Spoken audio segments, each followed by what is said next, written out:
মহাপরিকল্পনা প্রদান করেছেন সেই যুগাচার্য ঋষি অখণ্ড মণ্ডলেশ্বর শ্রী শ্রী মৎ স্বামী স্বরূপানন্দ পরমহংসদেবের আত্মচরণে আমার সাথে সহস্র নিবেদন করছে।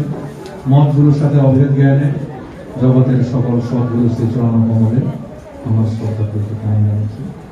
আজকের এই ধর্মীয় সভার পরম শ্রদ্ধাভাজন সভাপতি, পরম শ্রদ্ধেয় প্রধান অতিথি রাষ্ট্র বাংলাদেশের প্রধান ডাক্তার শ্রীমৎ যুগল কর্মচারী মহারাজ, বিশেষ অতিথি মন্ডলী, সুদী সজ্জন মন্ডলী, মাতৃমন্ডলী, মাতৃমন্ডলী, প্রত্যেককে শ্রীগুরু সাক্ষাৎ দীর্ঘ জ্ঞানে আমার শ্রদ্ধাপূর্ণ প্রণাম জয়গুরু সম্ভাষণ জানাচ্ছি।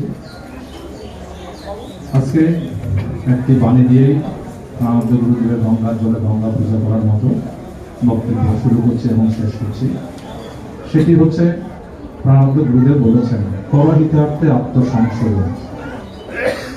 জনৈক ভক্ত যুবককে তিনি লিখলেন, অখণ্ডের জীবন বড় দায়িত্বপূর্ণ জীবন, কারণ স্বকীয় জীবনের ত্যাগ তপস্যার দ্বারা, ইন্দ্রিয় নিগ্রহ সংযমের দ্বারা তাহাকে প্রত্যক্ষ পরোক্ষ উভয়ভাবে জগতের তাপদগ্ধ জীবকুলের কল্যাণ সাধন করিতে হইবে। এই জন্য অখণ্ড সাধনার গোড়ার কথা আত্মশুদ্ধি ও চিত্তশুদ্ধি। কারণ নিজেকে যে নিজে বিশোধিত করে নাই, নিজের আত্মাকে যে ক্লেদ পঙ্কের মলিনতা ও কলুষ কালিমা হইতে রক্ষা করে না, সে কি করিয়া অপরের জীবনের কলঙ্ক পরে বুঝাইতে সমর্থ হইবে। প্রাণান্ত গুরুদেব এই দায়িত্ব দিয়ে আমাদেরকে সমগ্র জগতে পরিচিতির এক মহান প্ল্যাটফর্ম সৃষ্টি করেছেন। অখণ্ড অখণ্ড কোনো ব্যক্তি নয়, অখণ্ড কোনো গোষ্ঠী নয়, অখণ্ড কোনো সম্প্রদায়ের লোক নয়, জগতের সকল সম্প্রদায়ে যিনি পরিচিত হবেন, সেই চিন্তা চেতনা ভাবনা নিয়ে তিনি দান করিয়েছেন তার অখণ্ড সঙ্গ। ব্যক্তি, পরিবার, অখণ্ড মণ্ডলী, অদাসক আশ্রম এবং অখণ্ড সংগঠন একাধারে সাঙ্গিক ভাবে একটি পরিপূরক হয়ে অদাসক আশ্রমকে ঘিরে তার আদর্শ পরিচালনা, আদর্শ প্রচার প্রসারে বিভিন্ন মণ্ডলী এবং ব্যক্তিগতভাবে সকলে কাজ করে চলছেন। তার মধ্যে আমি মনে করি এখানে 18টি অখণ্ড মণ্ডলীর আয়োজনে আজকের এই অনুষ্ঠান, অখণ্ড অনখণ্ড নির্বিশেষে সকলে এখানে যারা আমন্ত্রিত হয়েছেন, তাদের প্রত্যেকের প্রত্যাশা এবং প্রত্যেকের কাছে আমাদের প্রত্যাশা, এই অনুষ্ঠানকে যদি দুটি দিক থেকে আমরা বিশ্লেষণ করি, অন্তর্মুখী দিক এবং বহির্মুখী দিক। অন্তর্মুখী দিকে যেটুকু আলোচনা এসেছে, যখন যে জীবন যে দায়িত্বপূর্ণ জীবন বাবামণি বলেছেন, আমরা আজকে সেটি পর্যালোচনা করে আমরা সেটি গভীরভাবে উপলব্ধি করে প্রধানমন্ত্রীর বক্তব্য তিনি বিগত কিছুদিন ধরে শ্রী শ্রী বাবামণি যে চিন্তাধারা যেভাবে আমাদেরকে সাজাতে চেয়েছিলেন, তার আলোচনা মূল প্রতিপাদ্য বিষয় সেদিকে এখন বিশেষভাবে গুরুত্ব দেওয়া হচ্ছে। তাই আমি অনুরোধ করব যে আমরা ব্যক্তি জীবনে অখণ্ড হওয়ার জন্য তিনি যে সংজ্ঞাটি দিয়েছেন, আমরা সেভাবে নিজেদের জীবনকে সাজাবো। এবং আজকে গতকাল থেকে প্রাণান্ত গুরুদেবের আমাদের দীক্ষা দিয়ে যে উপাসনার প্রণালীটা দেওয়া হয়, সেটি দেখছিলাম খুব গভীরভাবে মনোযোগ সহকারে এটি পড়ার জন্য আহ্বান করেছে। কিন্তু যদি আমরা এটি মনোযোগ সহকারে পড়তে পারতাম, তাহলে আমরা সেটি উপলব্ধি করতে পারতাম যে শুধু ব্যক্তিগত উপাসনার প্রণালী যে অবশ্যই করণীয়, অবশ্যই পালনীয়, কি বর্জনীয়, এবং উপাসনার মধ্যে কি আছে, কি তার গভীরতা, কোন কোন জায়গায় আমাদের মনোনিবেশ দিতে হবে। বাবামণি নিশ্চয়ই আমাদের কাছে প্রত্যাশা করেছিলেন, যদি এই গ্রন্থটি আমরা মনোযোগ সহকারে আদ্য পঞ্চ পাঠ করি আর এমন এক সময় সেই গ্রন্থটি দেওয়া হয়, সেই সময়টা কিন্তু দীক্ষা গৃহ। তাহলে দীক্ষা নেওয়ার সময় তো অন্তত চিন্তা চেতনা, মন মানসিকতা পরিষ্কার পরিচ্ছন্ন, নিট এন্ড ক্লিন প্রতিজ্ঞা করে আমি সেখানে প্রবেশ করেছি যে আমি অখণ্ড সাধন গ্রহণ করে আমি এই দায়িত্ব নিয়ে জগতের মাঝে নিজেকে সেভাবে জগৎ সেবায় একজন সেবক হিসেবে পরিচিত করব। আমি শুধু এটুকু অনুরোধ করব যে এখানে অনেকগুলো বিষয় আছে যে আমরা ব্যক্তিগত সাধন যদি করি আমাদের সুযোগের সুবিধার জন্য আমাদেরকে 2 বেলা সংক্ষিপ্ত করে দেওয়া হয়েছে, কিন্তু সেই কথাটিও বলা আছে যখন সময় পাবে তখন কিন্তু আর সংক্ষিপ্ত হবে না, তখন প্রাণ ভরে মন ভরে তুমি সেই উপাসনাটি করবে।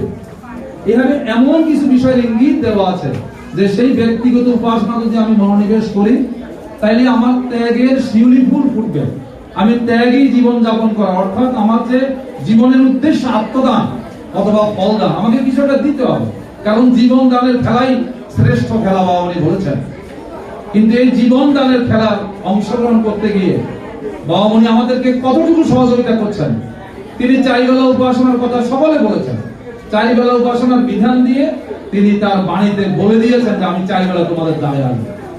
সমবেত উপাসনা করতে বলে দিয়ে তিনি বলছেন সপ্তাহে একদিন তোমাদেরকে স্নেহের পরে আশ্রয় নিয়ে আমি তোমাদেরকে বসতে চাই। নিত্য নাম অনুশীলনের ব্রত দিয়ে তিনি বলেছেন আমি নিয়ত তোমার সঙ্গে আছি, আমি চিরকাল তোমার সঙ্গে থাকবো।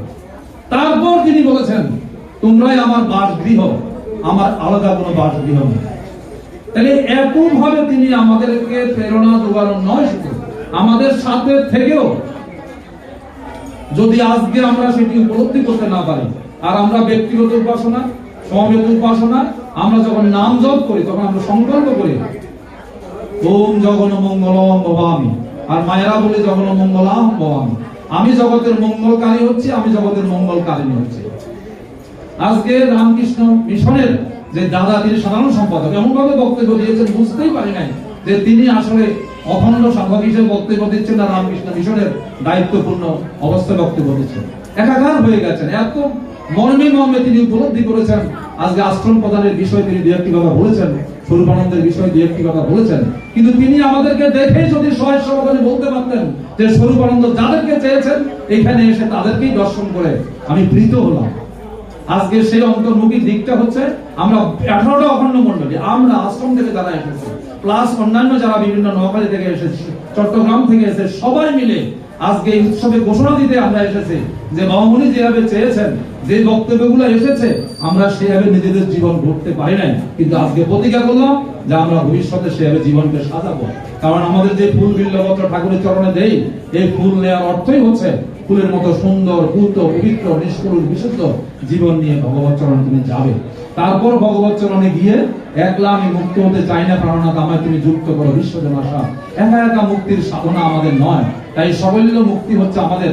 এই জন্য আমাদের বাবামণি যে অখণ্ড মণ্ডলীতে যারা রয়েছেন তারা সকলে মিলে একাকার হয়ে চরম ভাতৃত্ব বন্ধনে চূড়ান্ত দৃষ্টান্ত স্থাপন করে যাদের প্রত্যেকটি মণ্ডলী এবং সংগঠন মিলে আশ্রমের সাথে একাকার হয়ে এই আদর্শ সত্যিকারে বাবামণি যেভাবে চেয়েছেন সেভাবে যেন আমরা তুলে ধরতে পারি। আর প্রত্যাশা করছি যে সত্যিকারের বক্তব্য আমরা শুনবো আজকে, যিনি তার জীবন দিয়ে সেটি উপলব্ধি করেছেন এবং তার জীবনটা জগতের কল্যাণে সেভাবে উৎসর্গ করেছেন। আজকের সবার পরমারাধ্য প্রধান অতিথির সে বক্তব্য শোনার আহ্বান রেখে এবং যে যেখানে আছেন কায়ো মনোবাক্যে বক্তব্য শুনে সত্যিকারের চিন্তা চেতনা ভাবনাকে এক কেন্দ্রিক করে আমরা উপলব্ধি করব যে আমরা এতদিন কতটুকু করেছি, কতটুকু করতে পারি নাই, কেন পারি নাই, ভবিষ্যতে আমরা সেটুকু করব।